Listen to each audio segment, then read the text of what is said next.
45. Hey, check it out. This is Eminem, and the streets is watching. GANGSTA GRILLZ.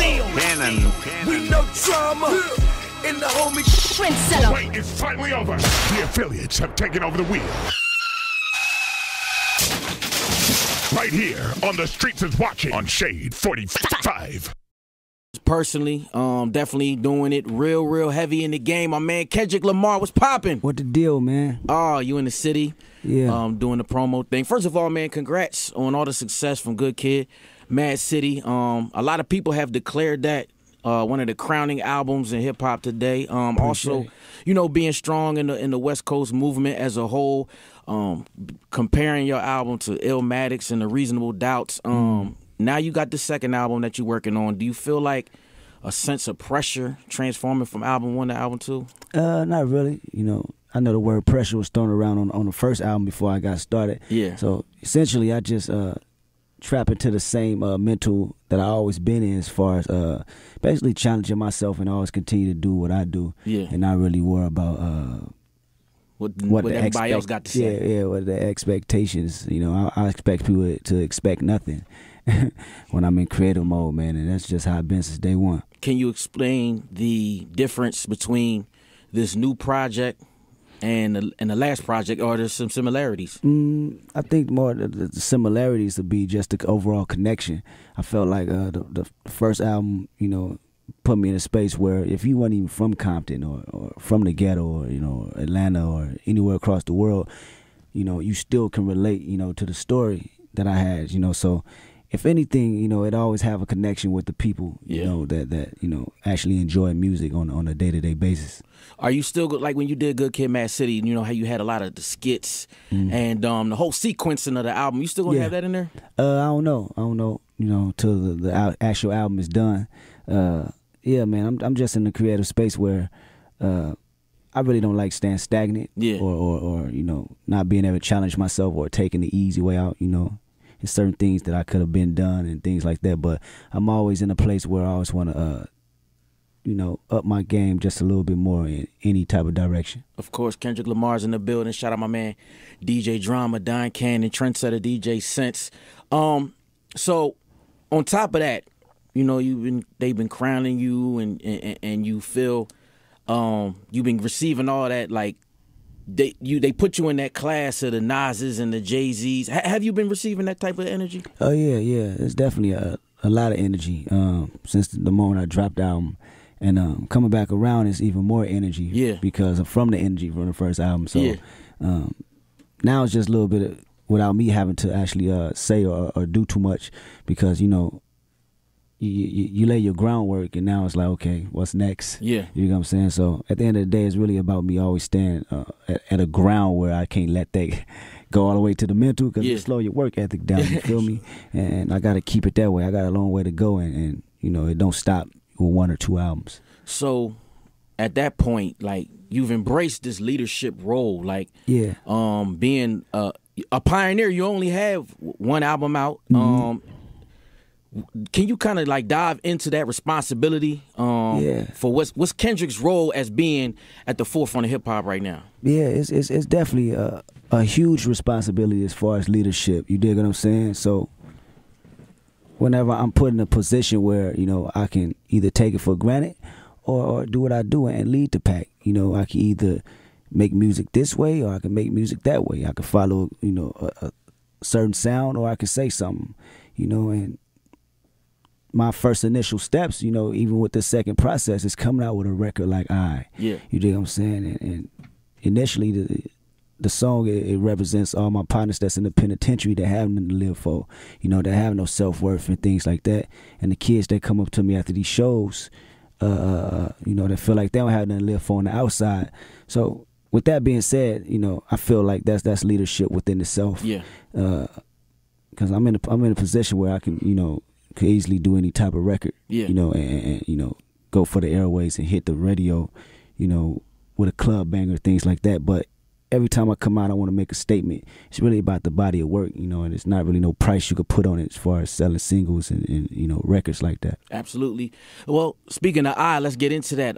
Very inspirational record.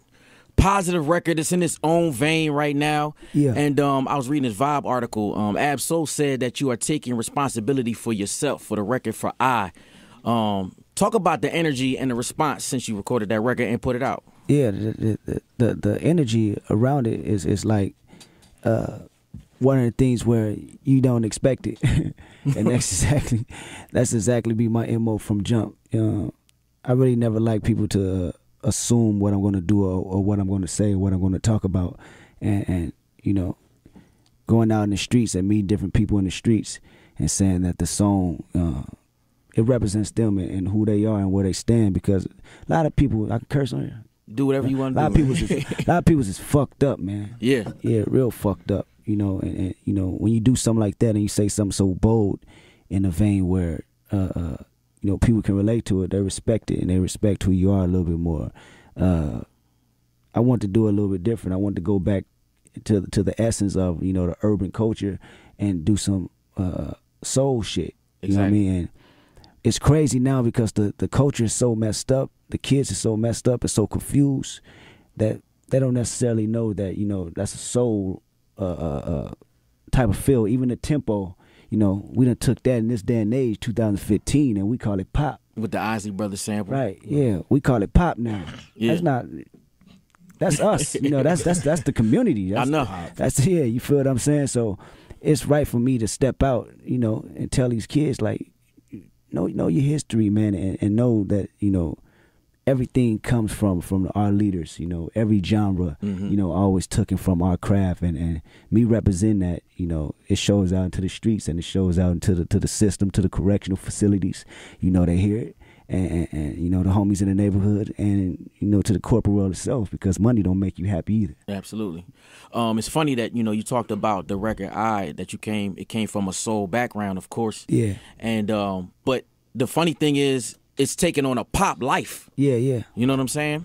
I mean, kind of like, did you expect it was just gonna just go to that level, or you know what I mean? Because it's like some of the reaction on the urban side it's kind of confusing. It's like, you know what I mean?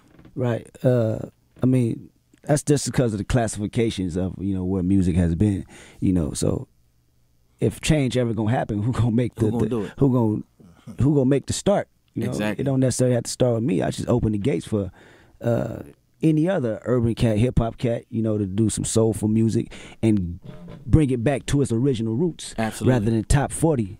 Absolutely. All the time. Now it can live on urban, and these people know and understand where it comes from and feel it just as strong as it was when it was back, in the day. So that's my job, and that's what I represent, and I own that. Absolutely. Of course, Kendrick Lamar is in the building now. Good Kid, Maad City, 2012. It's now 2014. Yeah, it's been a while. I know, it's 2 years. Yeah. But you know what's funny is, like, all the classic artists or classic albums, the Outkast, who else? The Jay-Z's of the world, the Nas's. They used to take like 2 years to do their next album. It wasn't the whole in-between where it's a lot of features. And I noticed, like, when you do your journey, doing your progress and doing your process, you don't really do a lot of features. You don't really do a lot of mixtapes. You did a lot of mixtapes, prior. Starting off. But, like, now that, you on this certain level, like, is that something that you take pride in? Is that something that you really do? Truthfully, features and things like that, it really just have to make sense. I really don't just necessarily get in the studio, with certain individuals just because they got a name or a bigger name, or they can bring this audience. It just got to make sense at the end of the day. When I come across records that feel like I hear this person on it and they can take the record to the next level rather than just jumping on it.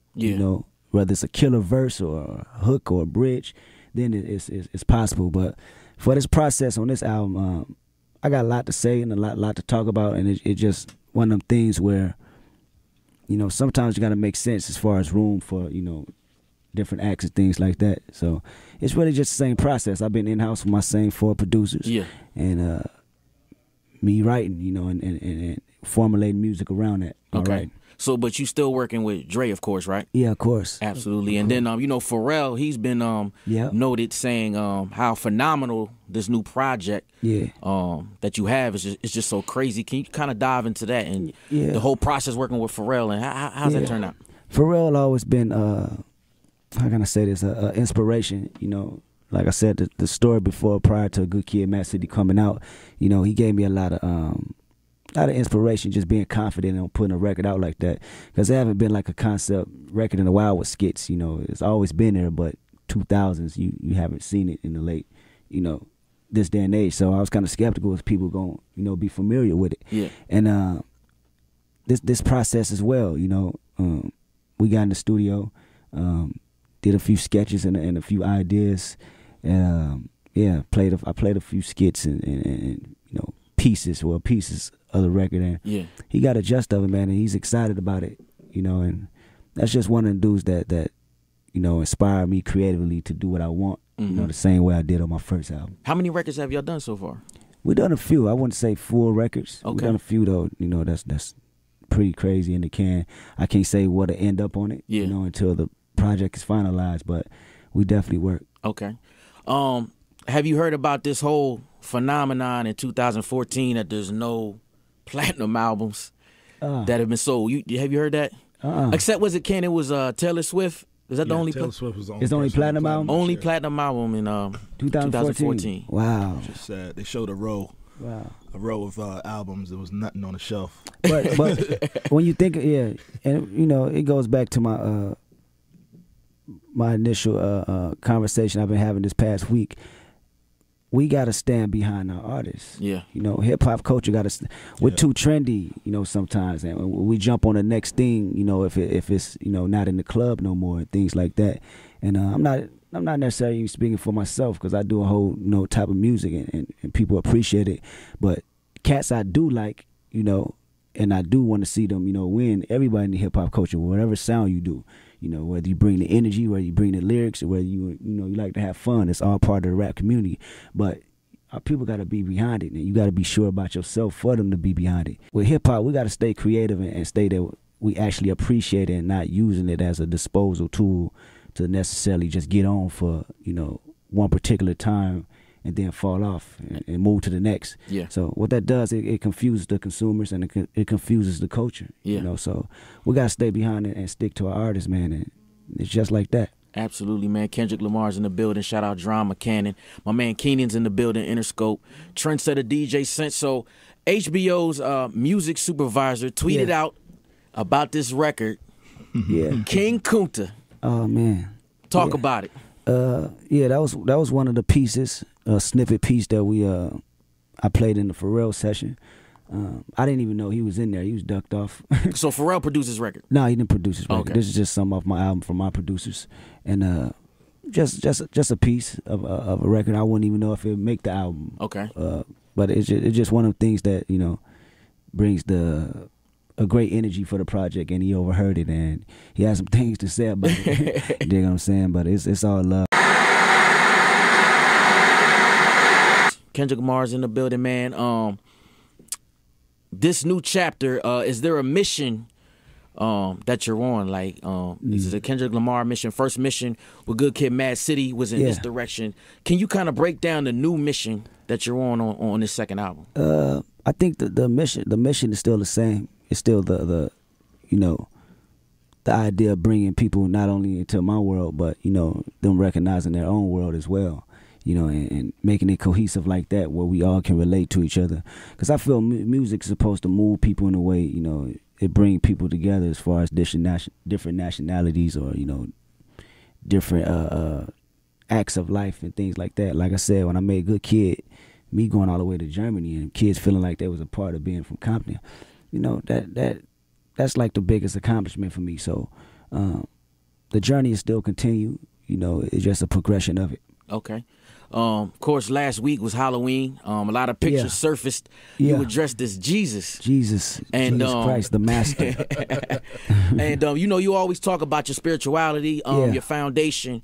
Kind of dive into that and talk about your spiritual influence and how utilizing your platform, how all that ties together. Yeah, man. Yeah, the idea just came to me, man. I've been I'd have been everything in the book on Christmas. I'd have been ghosts, the devil with the red or whatever.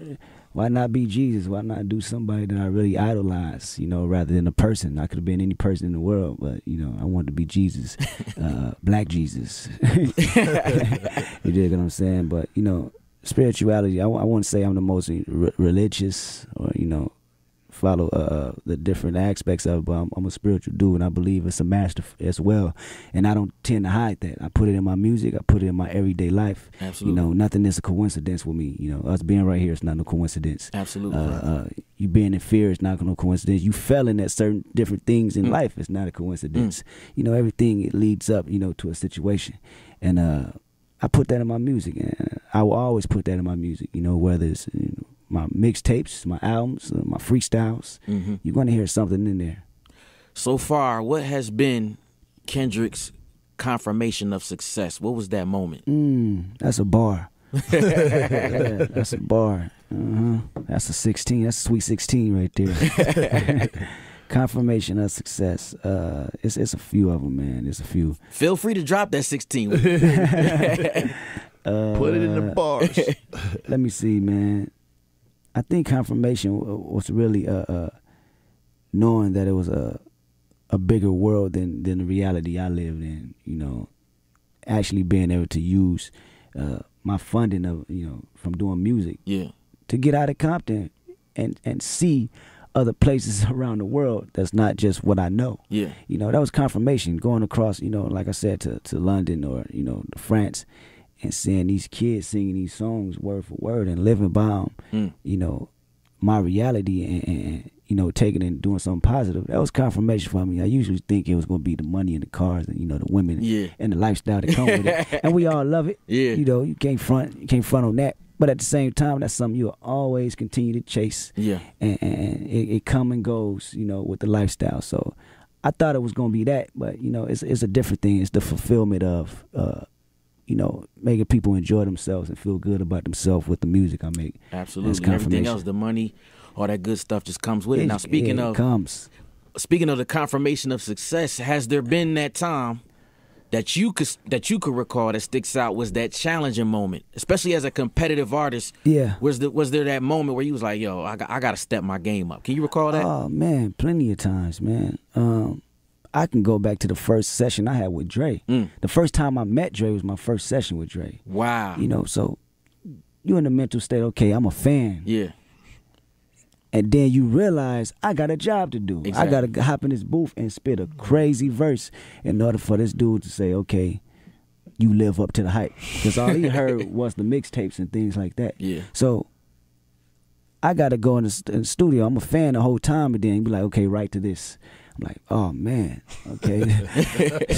I can't even be a fan of him. I got to stop telling about the stories. I remember seeing him in Compton and things like that. So I had to snap out of that real quick, and that was a challenge. I had to write the verse on the spot, boom, a whole song actually, and the song actually ended up on my album. What was the song? Compton. Yeah, that was the first beat, first verse, and everything. Crazy. And it ended up like that. He probably set it up like that though. Yeah. It was a test for sure. Me knowing Dre now, it for sure is a test to see if I really do it. Right. Sometimes you may have artists that have people writing for them. You never know. It's young cats in the game that have ghostwriters and things like that. That's crazy. And me being fairly new, he wanted to see. And that was one time. The next time was this when I knew that was planned. Dre did that purposely. When I went to Eminem's studio. Okay. Yeah. Eminem don't allow nobody in the studio but you. If you write into the track, he just wants you and his engineer. And that was a moment I say, okay, I see what's going on. You feel what I'm saying? They try to see, is this the real deal or not? You know what I mean? So, I wrote them raps out on paper, and I left it there. I walked in the booth, and that was a point of time I say, okay, M is one of the greatest to ever do it. So you have to at least come up to standards of what he's about to put on the track, because he's going to demolish it. And crazy. It happened just like that. That was a time too. Man, you've had a lot going on off of one project, man. Yes, sir, man. It's big a blessing. Big shit, definitely. You got Saturday Night Live coming up. Yeah. It's coming up one more time again. Performing. Are you now? Let me ask you. Are you just gonna be performing, or can we expect some skits? Like, what we doing? You know they got me on there with Woody Harrison. Yeah. Yeah, so that's gonna be a trip. Gotta do the skits. Yeah. Hopefully we'll get some skits in there. You know, all that stuff take preparation though, so we're gonna see how it turn out. For sure we performing though. Absolutely. We do the skits, that's a blessing too, because you know I like to have fun with that. Yeah. Especially if he's on there, I'm a fan. Yeah. So yeah, it's going down, man. Saturday Night Live, I think November 15th. November like 15th. That. Yeah. Any other acting opportunities, movies, TV? Oh man, acting. Probably in the future. You know, I'm still so focused on the music. You know, anything I do, I like to put 110% in it. You know, and I don't like no distraction. So if I do get into some type of film, you know, it'll be head on. It won't be me being in the studio and then going to a film and acting the next day and juggling things like that. I like to put 100% in something I do. Okay. Yeah.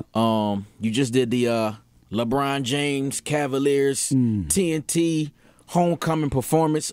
Talk about that experience. Like, what was that like for you? Yeah, that was great, man. It was one of them things where I haven't seen energy like that inside of a city in a long time. It was like the Super Bowl. Man, you had to be out there, man. It was insane. Yeah. All them people out there cheering for their squad and you know, they player come home. So I was just enlightened, you know, felt privileged, you know, a cat like me from the Lakers. So that's your team, the Lakers, Cannon. Yeah. Hell yeah. And get some Shoot love. me in the Lake Show. I don't know why I would Yeah, ask somebody yeah, from the yeah. West Coast. You know what I mean? What team I'm from they the would East like. Coast. What's up? I mean, but you know, you lived in LA for a minute. Okay. So for them to just give me some love while I'm there, you know, being that was the circumstance, you know, was cool. That's what's up, Yeah. man. You just came from New York. We got to touch on this. You know, you dropped that verse a year ago, that Control verse. Yeah. How have you been received? I know you've been in New York probably before then, but how's New York received you since you dropped that Control verse? Oh man, yeah, I performed. I did shows and things like that. It was nothing. No, it was nothing. It was all love. You know, the people that respected, you know, was you know, people that knew the deal. Yeah. What's the important people that respected and knew what it was, and you know, the people that don't respect it, obviously, they just people that don't get it, and you know, really didn't matter. You know what I'm saying? So, yeah, man, I always got love for New York. Absolutely. And New York love hip hop, you know, so that always be the mecca. Exactly. And they respect what I do, and I always carry that legacy of straight rhymes and bars and things like that. I actually wanted that beat when I heard it. Yeah, I know. Big I had Sean the opportunity to actually be, you know, around when he made that beat, and he was like, "Yo, this is for Kendrick." But it's being that he put it out there so much that it wound up coming back to you. You know what I'm saying? I wanted that beat, man. Yeah. I wanted that beat. When Big Sean sent it to me, I tried to snatch it from him because, you know, he was saying it was a throwaway. Right. He was just, you know, he wanted to do something where he just threw the record out. It wasn't even supposed to be on his album. What did it end up on his album? Oh, Nah, he wanted it to be came on, up after it after. came out. He wanted to be on his album, but the initial point he hit me said he wanted to throw something out with us just rapping. I said, all right, I do it. I like to have fun and you know, spit bars and things like that. So, you know, he gave it to me. I said, man, let me have this beat, man. you wasting beats over there. You know what I mean? He's like, nah. I was like, all right. Speaking of beats, you know, Cannon, shout out my man Lyle Duff. They did that Holy Ghost with man. Jeezy. You jumped on that remix, man. Talk about that. Yeah, Jeezy. I always been a fan of Jeezy, man. He even in Good Kid, Maad City, one of the lines. Bumping Jeezy. I forgot the line. It's on the Art of Peer Pressure. And yeah, he reached out, man. And you know, he hopped on West Side right on time. One of my early mixtape joints, man, and looked out for me. So it's only right that we kept that relationship going, man. He reached out and said, I got a joint. Boom. Rock on it. I rocked on it and did just that. Released that joint out there. That was crazy. That's crazy, man. Kendrick, you know, you've been a student of the game. I don't know if anybody has ever asked you this question, but I'm going to ask you, who is Kendrick's top 5? My top 5, that's tough, man. Dead or alive? Dead or alive? I'm going to have to say Snoop. Yes. There's one for sure. Of course, Pac. Another one. It switches, man, all the time. Like Snoop, Pac, Big, of course. M. Man, who would that wild card be? I'm gonna give it to somebody that I haven't mentioned, you know, that inspired me as well. Busta Rhymes. Busta Rhymes. Yeah, Busta Rhymes definitely crafted my pen. You know, I was the kid bumping the Genesis album and Anarchy. Absolutely. You know, things like that. Extinction Level. You know, I go back to them days of just, you know, being a fan of the music. So I'm definitely, I put them in the rankings. That's crazy. Can we expect the TDE album coming soon? Man, that's the plan. Yeah. That's the plan. I think our focus has really been getting out the artists individually and stamping each other like that, you know. So now we're in a point where, okay, we probably can do it. You know, now everybody have their own look and have their own visible sound and charisma. Dope, man. Hey, Kendrick, appreciate you for coming through, My man. guy, man. Definitely a pleasure to have you. Much success. Good looking. Looking forward to the new album, new All project. All day. Out here right now. Let's get it, man. It's much love, man. Salute. Peace. My God. Good.